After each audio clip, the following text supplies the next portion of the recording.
પત્રકારત્વને લોકશાહીનો ચોથો સ્તંભ કીધો છે। આ જે વાક્ય છે એ ખૂબ અર્થસભર વાક્ય છે, ખૂબ સમજી વિચારીને કહેવામાં આવ્યું છે। કારણ કે કોઈ અન્યાય સામે, ભ્રષ્ટાચાર સામે, ગેરરીતિઓ સામે, રાજકારણના નામે થતા ગોરખ ધંધાઓ સામે, અને આવું તો ઘણું બધું છે જેની લિસ્ટ બનાવવા બેસીએ તો ઘણી લાંબી બને। આ દરેક ખોટા કામો સામે એક પત્રકાર જ છે જે નિર્ભીકતાથી અવાજ ઉઠાવે છે। પણ જો આ પત્રકાર પોતાની નૈતિકતા એક બાજુ મૂકીને પોતે જ આવા ખોટા કામ કરતો થઈ જાય તો આ દેશને અંધકાર તરફ આગળ વધતા કોણ રોકશે? આવું જ કંઈક થયું છે સુરતમાં, જ્યાં તોડબાજ પત્રકારો સત્યને સામે લાવવાના નામે અસત્ય આચરવા નીકળ્યા હતા। શું છે સમગ્ર મામલો, જાણીએ અહેવાલમાં। જય હિન્દ, BSI ન્યૂઝ પર આપની સાથે હું છું નિધિ ગઢવી। સુરતની પૂર્વ વિધાનસભાના ધારાસભ્ય અરવિંદ રાણા દ્વારા મુખ્યમંત્રીને એક પત્ર લખવામાં આવ્યો હતો, અને આ પત્રમાં અમુક કહેવાતા પત્રકારો દ્વારા કેટલાય લોકોને અને બિલ્ડરોને ખોટી રીતે હેરાન પરેશાન કરી ધમકીઓ આપી તેમની પાસેથી ખંડણી વસૂલાત કરવામાં આવતી હોવાની ફરિયાદ કરવામાં આવી હતી। આ ફરિયાદ બાદ સુરત શહેર પોલીસ એક્શનમાં આવી હતી અને લોકો પાસેથી ખંડણી ઉઘરાવતા કહેવાતા તોડબાજ પત્રકારો સામે કાર્યવાહી કરવામાં આવી હતી। હવે ભાજપના ધારાસભ્ય અરવિંદ રાણા દ્વારા સંકલન સમિતિની બેઠકમાં આરટીઆઈ કરી ખાનગી મિલકતોની માહિતી મેળવી બાંધકામ તોડાવી નાખવાની કે પછી અન્ય ધમકીઓ આપી સામાન્ય લોકો અને બિલ્ડરો પાસેથી ખંડણી માંગતા આજે તોડબાજ પત્રકારો છે તેમની સામે કાર્યવાહી થઈ છે। તેમના ન્યૂઝ અને પત્રકારત્વના લાયસન્સ રદ કરવાની માંગણી કરવામાં આવી છે। સંકલન સમિતિની બેઠકમાં ધારાસભ્ય અરવિંદ રાણા દ્વારા રજૂઆત કરવામાં આવી હતી કે સુરત શહેરમાં આરટીઆઈ એક્ટ દ્વારા વ્યક્તિગત ખાનગી મિલકતો રિપેર કે રિનોવેશન બાંધકામની માહિતી માંગી મિલકતના ફોટા પાડી પત્રકારની ઓળખ આપી ન્યૂઝપેપરમાં બાંધકામની માહિતી છાપી બાંધકામ તોડવાની ધમકી આપી ભ્રષ્ટાચાર કરી લાખો રૂપિયાની ખંડણી વસૂલ કરતા અને આવી ગુનાહિત માનસિકતા ધરાવતા ઈસમો ઉપર પોલીસ દ્વારા કાર્યવાહી કરવામાં આવી છે તેવા કહેવાતા પત્રકારો અને તેના અખબારના રજીસ્ટ્રેશન રદ કરી તેમને બ્લેકલિસ્ટમાં મૂકવામાં આવે એ બાબતે સુરત એસઓજીના ડીસીપી દ્વારા press register general of India, ministry of information and broadcasting નવી દિલ્હીને રજૂઆત કરવામાં આવી છે। આ અંગે માહિતી આપતા ધારાસભ્ય અરવિંદ રાણાએ શું કહ્યું સાંભળીએ।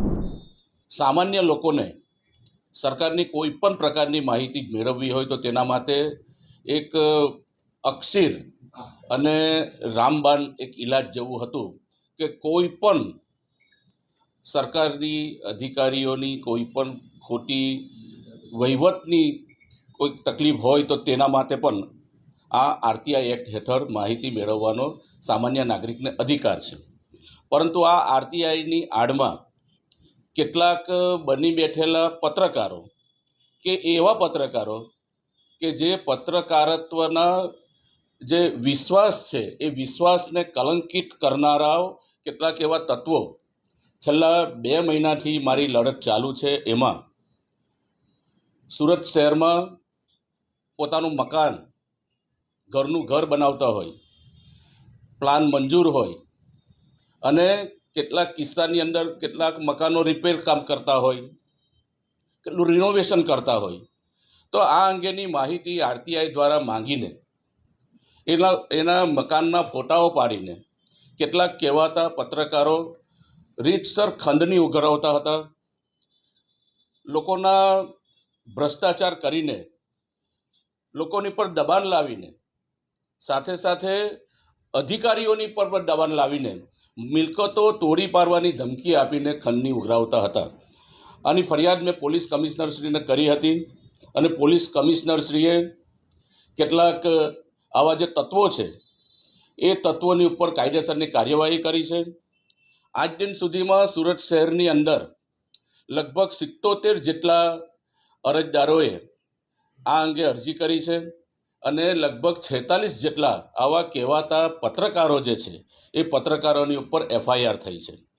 ગઈકાલે કલેક્ટર કચેરીમાં કલેક્ટરશ્રીની અધ્યક્ષતામાં જે સંકલન સમિતિ હતી એ સંકલન સમિતિમાં મેં રજૂઆત કરી હતી કે આ 46 જેટલા જે પત્રકારો છે કહેવાતા પત્રકારો છે જેની ઉપર એફઆઈઆર દાખલ થઈ છે તે તમામ લોકોના જે કંઈક ન્યૂઝપેપરો છે એ ન્યૂઝપેપરોની પર પાબંદી લગાવવી જોઈએ, એનું રજિસ્ટ્રેશન રદ કરવું જોઈએ અને એને પત્રકારોને આપેલા એક્રિડેશન જે કાર્ડ છે એ કાર્ડ પણ જપ્ત કરવા જોઈએ.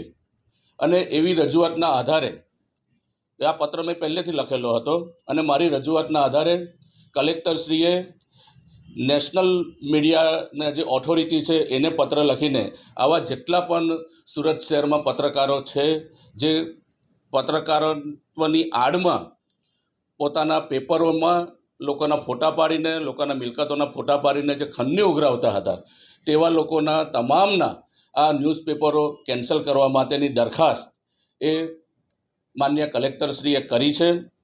મારે નમ્ર વિનંતી છે દરેક સુરત શહેર અને રાજ્યના તમામ નાગરિકોને કે જે લોકો આવા તત્વોનો ભોગ બનેલા છે, આજે પોલીસ ખુલ્લા દિલે લોકોને આ રીતે આશ્વસ્ત કરી રહી છે અને જે કંઈક આવા તત્વો છે એ તત્વોને ઝેર કરવા માટે પોલીસ તંત્ર ગુજરાત સરકાર સતર્ક છે. ધારાસભ્ય અરવિંદ રાણાની આવી રજૂઆત બાદ તેમને માહિતી આપવામાં આવી હતી કે સુરત એસઓજી દ્વારા ન્યાય દર્શન ન્યૂઝપેપરના સુરેશ પટેલ, 7C ન્યૂઝપેપરના મુસ્તાક હુસેન બેગ, દૈનિક સત્ય વિચાર ન્યૂઝપેપરના Kishor Kisamaliya, news city today ન્યૂઝપેપરના ઝહીર ખાન પઠાણ, રોયલ ક્રાઇમ ન્યૂઝના હબીબુલ રહેમાન, ગુજરાત અસ્મિતા ન્યૂઝના સચિન પટેલ અને ક્રાઇમ ન્યૂઝના ફિરોઝ વાઈના ન્યૂઝપેપરનું લાયસન્સ રદ કરવા માટે રજૂઆત કરવામાં આવી છે.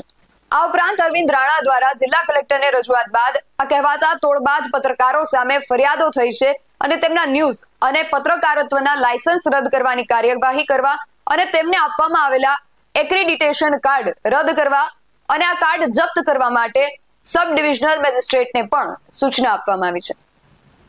આખી ઘટના સુરતની છે અને સુરતના ધારાસભ્યની સતર્કતાથી આ તોડબાજ પત્રકારોનો ખરો ચહેરો દુનિયાની સામે આવ્યો છે. તેમણે આ અંગે સુરત જિલ્લા કલેક્ટરને પણ રજૂઆત કરી છે.